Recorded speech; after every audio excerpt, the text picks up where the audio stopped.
It's Rag and Bone Man playing out across Kent on kmfm this evening. The follow-up to Human is called Skin. Tuesday night, you're listening to Glen Scott. Thank you for having us on. And I've got Becky Hill on the phone this evening. Hello. Hello. Thank you for speaking to me. Thank you for coming on. How are you? I'm good. I'm feeling very hungover after my headline show last night. So how do you deal with a hangover? What's your go-to thing in the morning? You wake up with a hangover, you've had a big night. What do you need to cure yourself? Well, we actually had a fancy breakfast / lunch. My parents had come to London, so we got up and met them for lunch. We went to Dishoom, which is a very fancy Indian restaurant, so we had some really tasty, spicy food, and it kind of did the job very well. Does that work? Because I've always thought that Indian is the thing that I want to stay the furthest away from when I've got a hangover. Or is it like Dishoom is like the special hangover curing food?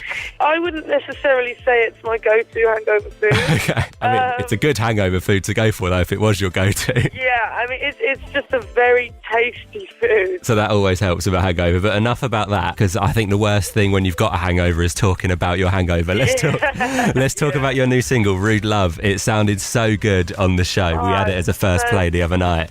I'm glad you like it. And it's so nice to hear another solo Becky Hill record. Thank you. It's so good to have that in the world. So how did that track come about? Well, I am very good friends with K, who co-wrote and produced the song. And we were just hanging out in the studio a couple of years ago. And this guy walks into the studio that K knew. And they said hello and stuff. And when he left, he's like, I used to produce a load of songs with him, just messing around back in the day. And he started playing some of the tracks. And one of them was Rude Love.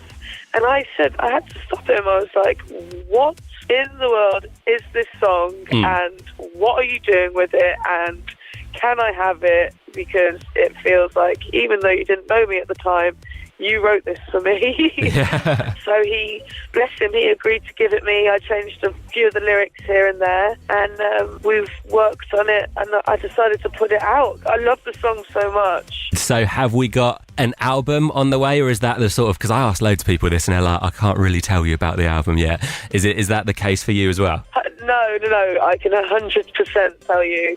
As soon as I joined the industry, I came with the idea that I wanted to release an album one day, and I've spent the last 5 years building towards this album I'm incredibly proud of, and I'm always writing. It's finally taking shape now, and finally in a place where hopefully within the next 12 to 18 months I can put out my album and show people what music I've been working on. Have you thought of a name for the album yet? Yes, I do actually. But I'm guessing that's something that you can't say yet. Well, I don't know whether anyone's going to stop me. Okay, so what is it? I don't know whether I'm not allowed. I haven't been told otherwise. I am from a very small town in Worcestershire called Bewdley. And for me, moving to London and starting this incredible music journey, I really wanted to pay homage to where I was from. So I won't tell you the name, but I have named it after my postcode of where I live. Okay, so now everyone who's listening right now is on Google Maps typing in, what did you call it? Bewdley? Bewdley, yeah. So I'm so excited to hear that, and I'm so excited to hit play on Rude Love now. Can you do me the honours and introduce it on KMFM, please? I can. Thank you ever so much for having me on the show. My name is Becky Hill, and this is Rude Love. Every time I call you on the phone